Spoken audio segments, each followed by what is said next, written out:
Hello, Slicey Dicers. This is Brian with another knife review for you. A bit of a unique one. This is a double review. It's not going to be a rapid-fire review thing. I usually do it when I have 4 or 5 knives, just the 2. So going to be normal full-length reviews kind of tagged in together. These are both Reates, and they are both Reates I recently acquired that I really like, which has been a thing with Reate lately. I like a lot of stuff that they make, that they've made over the last couple years, for sure. Their OEM work is amazing. They're probably still one of the best Chinese OEMs out there, if not the best. But a lot of their in-house stuff I just didn't really like that much. Since I had a new torrent, I loved the Reate new torrent. I had a Valhalla before that. I liked that as well. But a lot of their designs lately just haven't really spoken to me. The jack, doesn't really, speak to me much. But a lot of their stuff they make for other people, like Liang Ma's, I love Liang Ma's stuff.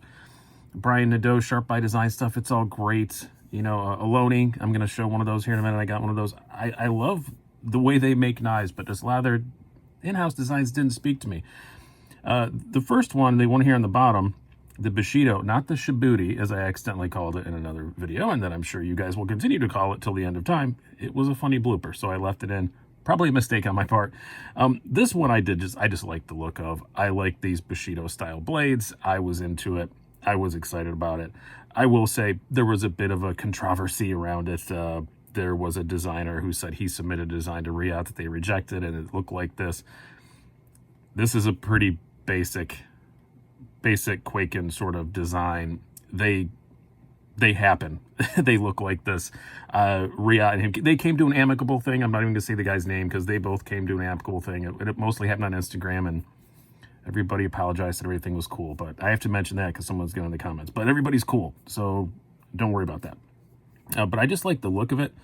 I just thought it was a really nice looking knife, and I really wanted to try it out. It looks very gentlemanly. I like this kind of size for a gentlemanly sort of knife. And the price is good. It's $235. Not bad at all. It does come in M390. It is a titanium liner lock, and I love it when Reate does liner locks. They do such a good job. It's a pretty typical, almost signature of them now, this very thick titanium liner lock. It's kind of almost their jam now, but oh, they feel so good. They do such a great job, so I really wanted it. It comes in a few different configurations. This is the burlap micarta with the hand rub satin. There's also a burlap micarta with a stone wash. There is a carbon fiber handle with both of those same blade options, and a carbon fiber with a blacked out blade. This is the one I wanted. I actually got this on loan from a viewer with the option to buy it, and I chose to take that option. They are not available anywhere right now. They did sell out pretty quick, but this is a regular Reate production. They have assured people on Instagram there'll be more, so it's still worthy of doing a review. The second one that we're going to talk about is, we'll do stats and specs and all that stuff and size comparisons here in a moment. Second one is the Reate Coyote. This is an Emmanuel Lebrun design. I have seen a few of his customs before, and I did think they looked pretty cool. I really liked the overall look of it, but it is a recurve, which isn't normally my jam. But I had a couple people I really respect in the knife community, like Levon from Knife Nuts, and I think Frank from Dr. Funky said, hey, you should check one of these out. They are pretty cool. So I did grab one. And it is cool. And the thing that drew me to it is not just the look this way. It looks pretty cool this way. But that back spacer, though, holy crap. It looks so nice. I thought it was an integral in the pictures at first, but it is not. It is a back spacer. I did take it apart. Not the easiest thing in the world. We'll get to that at the end here. But, yeah, it's just a gorgeous thing. This is what you expect from Reate. Like the Bushido's a little less expensive knife. This is like peak Reate, but it's not a huge bulky Reate. A lot of their stuff has been really huge and bulky lately, like the Jack 2. No desire for that thing. But this is, even though I do like big bulky knives, I guess I don't like big bulky Reates. But this one is really, really just a good EDC size and great looking knife. Does not come in as many options. Always this blade finish, this kind of almost like a polished bead blast, lightly polished bead blast, I guess is the best way to describe it. It comes in this carbon fiber or a wave carbon fiber. I like this one, that kind of raindroppy sort of pattern. But they look almost exactly alike from, more than a foot away. But that's the one that I happen to go with. Let's do some specs and some size comparisons. We will line these up. You can see the Bushido, not the Shibuti, kind of almost did it again, is a much smaller knife. We'll start with the Coyote. You have a blade length of 3¼ inches, overall length of 7.9 inches, blade thickness, pretty stout actually at 0.156 inches at its thickest point. Handle thickness also pretty thick at 0.55 inches, and a weight of 3.8 ounces. Not bad for a full titanium frame lock of that size. It's up over that ounce an inch, but not by a ton. God, I'm just going to keep doing it. I don't know why. I don't know what's wrong with me. The Bushido, blade length of 3 inches, overall length of 6¾ inches. You have a blade thickness of 0.125 inches. Handle thickness, again, pretty thick at 0.54 inches, and a weight of 2.6 ounces. This is a very lightweight little knife. Now let's do some size comparisons. We're going to do a bunch, and we're going to try and do 4 knives on the table at a time. Let's see how that goes. Make sure to look in the camera this time to make sure that I get everything correct, get everything all centered up here. Try to match the pivots up. There we go. Start out with your Spyderco Paramilitary 2 and the Para 3. Will they fit? Not quite, but we can fix that. Here we go. So you can see, not quite PM2 size on the Coyote, a little bit smaller than a Para 3 on the Bushido. Nailed it. And now we will bring out our other 2 regulars. We have your full-size bug out, which at time of recording, my custom shop bug out is out for delivery for tomorrow. So quite excited about that. So you're going to see a different bug out soon. You won't have to see the CF Elite one anymore. And your full-size Griptilian, you can see it's kind of the same story. A little bit smaller on the Coyote, a little bit smaller on the Bushido. Now we're just going to bring out a couple more, higher-end knives, but both of these aren't too inexpensive. If I didn't mention, by the way, I do think I forgot to mention the price on the Coyote. I was going to talk about in the conclusion. Anyway, $352 for that. Still not a bad price for a Reate. They used to be, $380 was a cheap Reate. We have your Chris Reeve full-size Inkosi, which you can pretty much insert a Sabenza there. They're fairly similar in size, a little bit different, fairly similar. And this is the Spartan Blades Harsey 3.25 inch. Both in that, both of them are more expensive than either of these, but still, that kind of higher end, mostly titanium sorted knife. And then one I just want to throw in, just because it is a, I guess it's a Reate built knife is the reason why. I just reviewed this one the other day, the Ohlone Rodeo.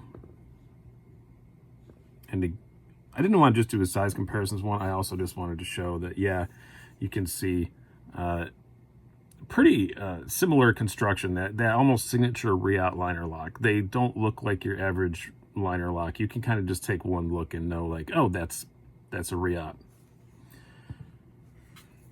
And lastly, this is not the last you're going to see of these 2 knives. So if you feel ripped off because I'm reviewing them together, don't worry, they're going to get more time. 2 knives that these are going to wind up being compared against in a battle to the death. You are going to see Reate Coyote versus We Knives Gava, and the Reate Bushido versus the Spyderco Spy Opera. Because I think these are both of these knives match together really well. I think both of these guys match together really well. So you'll definitely be seeing those coming up. All right, enough with the size comparisons. So the blades on these guys. One thing I like about both of these, and I think one of the things that has long bothered me about some Reates, not all of them, but some of them, is just the blades just haven't been that slicey in a lot of their in-house designs or their Reate branded designs. They're pretty thick behind the edge, overly thick blade stock, like that the Jack 2.0, that replaceable blade. I don't know what that was all about. I still don't really get that. But neither of these are that way. You're looking at 23 thousandths behind the edge on the Coyote. Yeah, pretty thick blade stock, but 23 thousandths behind the edge, and pretty high flat grind and razor sharp out of the box. Both of these very well sharpened. This one was used a little bit, and I did strap it up a bit, but I got it as a used knife, so that's kind of unsurprising. The Bushido, even better, 19 thousandths behind the edge and pretty thin blade stock. So this is a really good little slicer, and this is better than I expected. As much as I don't like recurves for the sake of sharpening them, this recurve isn't extreme. I do have some diamond and ceramic rods that I can use, and which makes it super easy. It's actually, unfortunately, the company's out of business, but I have a Lansky turn box that was like 20 bucks. And then another company made rods that same thickness, so I have some higher end rods for my Lansky turn box, and that's all I use for recurve stuff, and it works perfectly fine. Or you can even just freehand with the rods, and it works really well. I do that sometimes as well. So if you don't want that fixed angle kind of thing, if you just want to freehand it, I don't think they're that horrible to sharpen, but it does. When you're cutting like long cardboard cuts and stuff, I was using this for that the other day. It does kind of lock you in. It is nice for that. Recurves definitely have their uses. I'm not a fan of extreme recurves. This is about as much as I think is fine, but I do think this one is absolutely fine. Both M390, Reate's M390 has always held up extremely well for me, so I have no complaints there. Both excellent blades. The Bushido, as you'd expect, is a bit more of a gentlemanly knife. Bit of a dainty tip on it. Not extremely that way, but just a little bit. On the Coyote, you've got a little bit more heavy duty. It's not heavy duty by any means, but a little bit more. Now, as far as the ergonomics go, both pretty darn good. We'll start out with the Bushido. For a knife this size, I think it works very well. Very simple handle, but often that works well. Butt of the handle does push into my palm, which I know I complain about a lot, but this one's nicely rounded off. It's not a big deal. It doesn't like freak me out or anything. Again, large size glove hands, and it fits just fine. If I have one complaint ergonomically, it's that the jimping is way back here, and that's kind of not how I'd want to hold on to it. They act like that's where they want your thumb to land, but it really isn't. And if you move up the spine of the blade, it's very sharp. Not very, it's pretty sharp. It's not extremely sharp, a little sharp, because of the way they shape the top of the little swedge up there. There's the word I'm looking for. That swedge makes it a little uncomfortable, but not horrid, but a little uncomfortable. The Coyote, very comfortable in the hand. Pretty swoopy handle, so you kind of wonder. So that usually works, but sometimes doesn't. But this top arc, and I guess I was told that the Emmanuel Lebrun knives are known to be just ergonomic masterpieces, and this is pretty darn close to that. Jimping is perfectly placed on this one, and if you do move up a little bit, it's not as sharp of a swedge up there, so it doesn't bother you as much. My fingers land in the little quasi finger grooves. I guess that front one you definitely call a finger groove, but the rest of it you really wouldn't. Very traditional sort of looking shape. Looks very kind of old-timey and classic. Pocket clip is perfectly shaped. Oh, by the way, both of these are right hand only. But yeah, this one is extremely good ergonomically. That you can see butt of the handle, doesn't dig into my palm. I like that. And it's just an extremely comfortable knife. It's a very, very, very comfortable knife. One of my favorite things about it. Now, as far as the carry goes, bring out ye olde Levi's. We'll start out with the Bushido. It's a pretty slim, lightweight knife, so with no flipper tab, because this is a front flipper, which we'll show in a moment. Carries very, very well. I think it looks, the little bit that sticks out just looks kind of classy. I don't know. It doesn't necessarily look like a knife, unless you know that's a lanyard hole, but if you don't know that, you don't know that. And yeah, no flipper tab, very slim, very lightweight, no sharp edges. It carries very, very well. On to the Coyote. By the way, tension on this one is very good, and it does clear over thicker jeans. That's something I worry about a lot more now than I used to, because I'm often wearing thicker jeans. A little bit more sticking out, but again, it's a fairly classy bit that's sticking out. It's not too terrible looking. It is a bit of flipper tab, but the jimping doesn't catch you or anything. It's not horrible. And this back spacer is very nicely finished and not sharp. If you're worried about all that texturing, you don't feel it when your hand slides by it. It's completely fine. And again, excellent tension, works on thicker jeans, you know, all that stuff. So it carries pretty good, about what you'd expect for a knife this size, this weight, and titanium. Nothing abhorrent to talk about. Action-wise, these are both very different because the Bushido is a front flipper. This is a regular conventional flipper, and the Bushido is being insolent right now and does not want to stand up. I will say the action on the Bushido is very easy to use. It's super easy. The detent's perfect, which isn't always easy to get perfect on a front flipper, but this one does it really well. Really like the action on it. It's not super drop shutty because it's a very lightweight blade, so that's just, you know, the way it's going to go. So you can't really judge it for that. That's just freaking physics. As far as the Coyote goes, excellent flipper action, perfect detent again, like I said with the Bushido, and much more drop shutty, but still not as drop shutty as I expected. I was slightly disappointed by that. This blade is big enough, I can't really blame physics for it. I think maybe it's just that finish on that blade. I think maybe the detent ball hasn't worn in a good track yet. I will say on final conclusions, both have great action. On final conclusions, I did have one problem with one of these, and it's this one.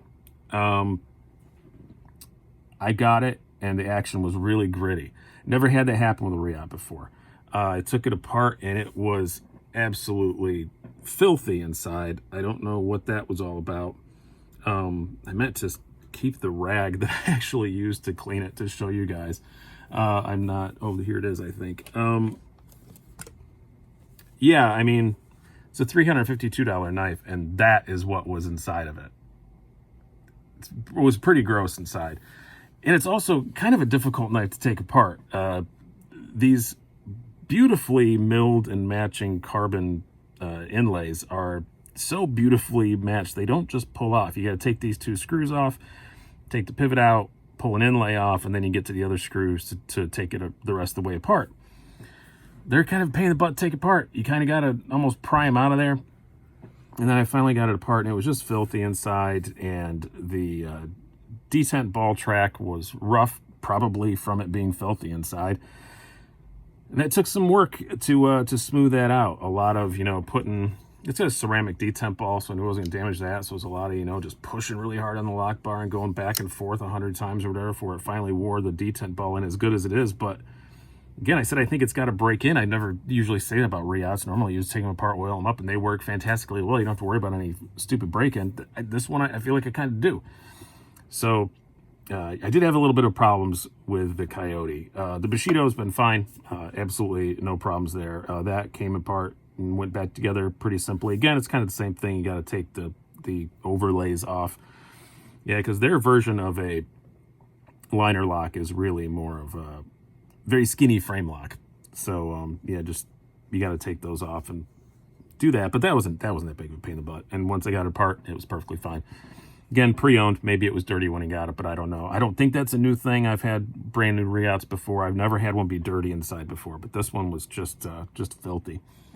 Other than that, I really like both of these. Reate's gotten me back. Yeah, I just had kind of fallen out of love with their Reate branded designs, but I really like these two a lot. The Bushido is definitely sticking around for a long time. I can really see this being, if in theory I'm ever allowed to perform stand-up again when I want to carry a classy looking knife, I can see this is probably what I will carry a lot. The Coyote, I'm probably gonna keep it for a while. I don't know if it's a forever keeper, but it is nicely cleaned now though. And I do really like the ergos on it a lot. I don't know if a recurve is something I really need to have in my collection for all time, but it is $352. It's very well priced. It's very well built, very well put together, other than the fact it was dirty. And Reate, you know, you get all the cool stuff. You get the little pack. I forgot how much I missed these little pouches. Velcro. They come with extra hardware, which is really cool. You get the little Reate cleaning cloth and all that. It's pretty neat. This is from the Coyote, the other Reate cleaning cloth. And the patch is on my backpack, and the other Reate cleaning cloth is in my truck. That's my little sunglasses cleaning one because it looks cool. But yeah, those are my conclusions on these two knives. I hope you guys have enjoyed this. I've been Brian. Have a good one.